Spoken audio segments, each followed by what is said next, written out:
Sir ಈ ಕಡೆ ನೋಡಿ ಸರ್ ಈ ಕಡೆ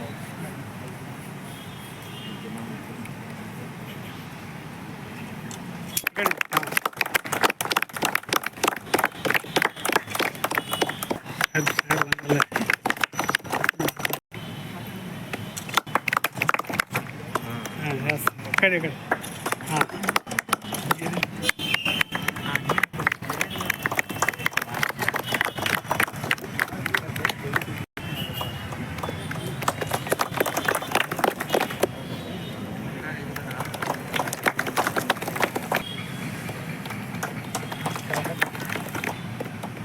ಕಡೆ ಕಡೆ ಸರ್ ಸರ್ ಕಡೆ ನೋಡಿ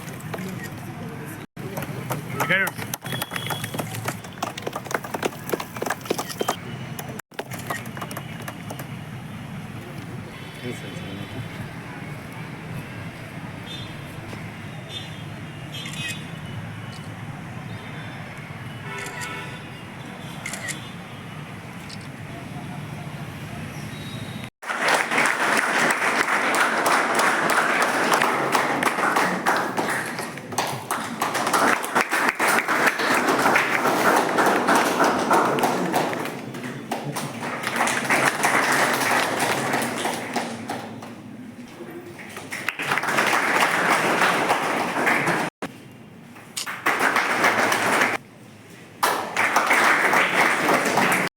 ವೇದಿಕೆ ಮೇಲಿರುವ ಎಲ್ಲ ಗಣ್ಯಮಾನ್ಯರೇ ಹಾಗೂ ಮುದ್ದು ವಿದ್ಯಾರ್ಥಿನಿಯರೇ ಹಾಗೂ ನಮ್ಮ JSS ಪದವಿಪೂರ್ವ ಕಾಲೇಜಿನ ಪ್ರಿನ್ಸಿಪಾಲ್ ಮೇಡಮ್ ಅವರೇ ಹಾಗೂ ಎಲ್ಲ ಸಿಬ್ಬಂದಿ ವರ್ಗದವರೇ, ಎಲ್ಲರಿಗೂ ಮೊದಲು ವಿಶ್ವ ಪರಿಸರ ದಿನದ ಶುಭಾಶಯಗಳನ್ನ ಹೇಳ್ತಾ ಇದ್ದೀನಿ. ಈ ಪರಿಸರ ಅನ್ನೋದು ಈಗ ಜಗತ್ತಿನ ವಿಷಯ ಆಗಿದೆ. ಅಂದರೆ ನಾವು ಗೋಕಾಕ್ JSS ಕಾಲೇಜ್ ಕ್ಯಾಂಪಸ್ನಲ್ಲಿ ಒಂದು ಗಿಡವನ್ನು ನೆಡುವುದರಿಂದ ಬರೀ ಗೋಕಾಕ ಈ ಸುತ್ತಮುತ್ತಲ ಅನುಕೂಲ ಆಗೋದಲ್ಲದೆ ಈ ಭೂಮಿಗೆ ಅನುಕೂಲ ಆಗ್ತದೆ. ಇದು 2024ರ ವಿಶ್ವ ಪರಿಸರ ದಿನಾಚರಣೆ ಥೀಮು. ಇದು ವಿಶ್ವಸಂಸ್ಥೆ ವತಿಯಿಂದ ಆಚರಣೆ ಮಾಡ್ತಾ ಇದ್ದೀವಿ ಜಗತ್ತಿನಾದ್ಯಂತ. ಅದರ ಕೋಡ್ಗಳು ಈ ಸಲದ ಏನಂದ್ರೆ ನಮ್ಮ ಭೂಮಿ ನಮ್ಮ ಭವಿಷ್ಯ. ನಾವೆಲ್ಲ ಚೆನ್ನಾಗಿರ್ಬೇಕು, ನಮ್ಮ ಮುಂದೆ ಬರೋ ಪೀಳಿಗೆಗೆ ಈ ಭೂಮಿಯನ್ನ ಯಥಾಸ್ಥಿತಿಯೊಳಗೆ ನಾವು ಕೊಡ್ಬೇಕಂತಂದ್ರೆ ನಾವು ಪರಿಸರವನ್ನು ಕಾಪಾಡಲೇಬೇಕಿದೆ. ಈಗ ವಾತಾವರಣದ ಉಷ್ಣತೆ, ನಮ್ಮ ಹಿರಿಯ ಅಧಿಕಾರಿಗಳು ನಮ್ಮ ಸಾಹೇಬ್ ಹೇಳಿದ ಹಾಗೆ ಕ್ಲೈಮೇಟ್ ಚೇಂಜ್ ಅನ್ನೋದು ಒಂದು ಗ್ಲೋಬಲ್ ಇಶ್ಯೂ ಆಗಿದೆ. ಈ ಮಳೆಗಾಲದಲ್ಲಿ ಇವತ್ತು ಜೂನ್ 5 ಆದರೂ ಇನ್ನೂ ಹೇಳ್ಕೊಳ್ಳುವ ಹಾಗೆ ಮಾನ್ಸೂನ್ ಸ್ಟಾರ್ಟ್ ಆಗಿಲ್ಲ. ಅಂದರೆ ಕಾಲಚಕ್ರದಲ್ಲಿ ಬದಲಾವಣೆ ಆಗ್ತಾ ಇದೆ. ಯಾವಾಗ ಹಿಂದೆ ಮೇ ಲಾಸ್ಟ್ ವೀಕ್ ಮಾನ್ಸೂನ್ ಬರುತ್ತೆ ಅಂತ ನಮ್ಮ ನಂಬಿಕೆ ಇರ್ತಿತ್ತು. ನಮ್ಮ ರೈತರಾಯ್ತು, ನಾವು ಅರಣ್ಯ ಇಲಾಖೆ ಅಧಿಕಾರಿಗಳಾಯ್ತು, ಗಿಡ ನೆಡಲಿಕ್ಕೆ ಏನು ತಯಾರಿ ಮಾಡ್ಕೋಬೇಕಿತ್ತು ಅದನ್ನೆಲ್ಲ ನಾವು ತಯಾರಿ ಮಾಡ್ಕೋತಿದ್ದೀವಿ.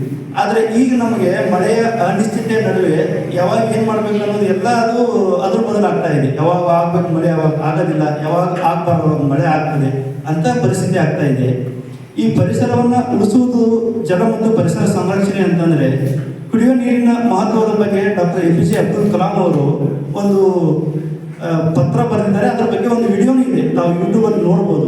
ಈ 2050ಕ್ಕೆ ನೀರಿನ ಮಹತ್ವ ಎಷ್ಟಾಗ್ತದೆ ಅಂದರೆ, ಎಲ್ಲಿ ನೀರಿನ ಮೂಲಗಳಿರ್ತವೆ ಅಲ್ಲಿ ಮಿಲಿಟರಿ ಇಡಬೇಕಾಗ್ತದೆ ಕಾಯ್ಲಿಕ್ಕೆ. ಒಬ್ಬರು ದಿನಕ್ಕೆ ನೀವು ಇಷ್ಟೇ 100 ml ನೀರು ಕುಡಿಬೇಕಂದ್ರೆ ಅಷ್ಟೇ ಕುಡಿಬೇಕು, ಹೆಚ್ಚಿಗೆ ಕುಡಿಬೇಕಂದ್ರೆ ನೀರೇ ಸಿಗೋದಿಲ್ಲ. ಅಂಥ ಸಿಚುವೇಶನ್ ತಯಾರಾಗ್ತಾ ಇದೆ. ಯಾಕಂದರೆ ನಾವು ಸಾಕಷ್ಟು ಗಿಡ ಮರಗಳನ್ನ ಕಡಿತಾ ಇದ್ದೀವಿ.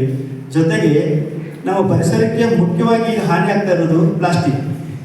ಏನು ನಾವು ಸಿಂಗಲ್ ಯೂಸ್ ಪ್ಲಾಸ್ಟಿಕ್ ಅನ್ನು ಬಳಕೆ ಮಾಡ್ತಾ ಇದ್ದೀವಿ, ಅದು ಒಮ್ಮೆ ಬರ್ತಾ ಹಾಕಿ ನಮ್ಮ ಕೈ ಬರ್ತಂದ್ರೆ ಯಾವತ್ತೂ ಸಾಯೋದಿಲ್ಲ.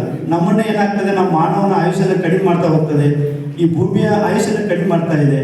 ಅದಕ್ಕಾಗಿ ನಮ್ಮೆಲ್ಲ ಏನು ಕರ್ತವ್ಯ ಅಂತಂದ್ರೆ ಎಷ್ಟು ಸಾಧ್ಯ ಅಷ್ಟ ಗಿಡ ಮರಗಳನ್ನ ಬೆಳೆಸಬೇಕು. ಅರಣ್ಯ ಇಲಾಖೆಯವರು ನೆಟ್ಟಿರ್ತಕ್ಕಂಥ ಗಿಡ ಮರ ಮಾಡಬೇಕು. ನಾವು ರಸ್ತೆ ಬದಿ ಮರಗಳು ಬಿದ್ದಿರ್ತವೆ, ನಾವು ಗಿಡ ನೆಟ್ಟಿಗೆ ನಿಂದ್ರದಂತ ಒಂದು ಕಟ್ಟಿಗೆ ಹಾಕಿರ್ತೀವಿ, ಅದನ್ನೇ ತಗೊಂಡು ಹೋಗ್ಬಿಡ್ತಾನೆ.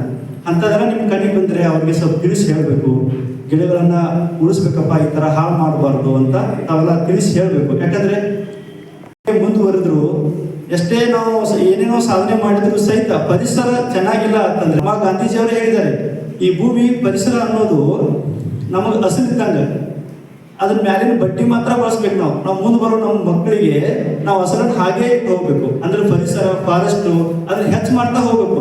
ನಾವು ಕೈ ಹಾಕ್ತೀವಿ ಅಂತಂದ್ರೆ ಬರೋ ಈ ಎಷ್ಟು ಗಿಡ ಮರಗಳನ್ನ ಬೆಳೆಸುವುದರ ಜೊತೆಗೆ ಹಚ್ಚಿರುವ ಗಿಡಗಳನ್ನು ಕೂಡ ಉಳಿಸ್ಬೇಕು.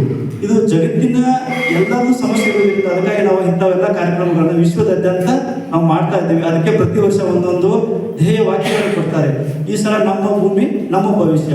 ಆ ಥರ ಈ ಉದಾಹರಣೆಗೆ ನಾವು ಕರ್ನಾಟಕ ಈ ಜಪಾನು ಇವೆಲ್ಲ ದೇಶಗಳೆಲ್ಲ ಐತಂದ್ರೆ ಸುತ್ತಲಿನ ಮಟ್ಟ ಹೆಚ್ಚಾಗ್ತಾ ಹೋಗ್ತಂದ್ರೆ ಅವು ಭೂ ಪ್ರದೇಶ ಏನಾಗ್ತದೆ ಕಡಿಮೆ ಆಗ್ತಾ ಹೋಗ್ತದೆ. ನಮ್ಮ ಉದ್ದೇಶ ಏನಂತಂದ್ರೆ ಪರಿಸರವನ್ನ ಸಂರಕ್ಷಣೆ ಮಾಡ್ಬೇಕು. ಸಂರಕ್ಷಣೆ ಒಳಗೆ ಎರಡು ಬರ್ತವೆ. ನಾನು ಮಾತಾಡಕ್ಕೆ ಅವಕಾಶ ಮಾಡಿಕೊಟ್ಟಿರ್ತಕ್ಕಂಥ ತಮ್ಮೆಲ್ಲರಿಗೂ ಧನ್ಯವಾದಗಳನ್ನು ಹೇಳ್ತಾ ಇನ್ನೊಂದು ಮಾತುಗಳು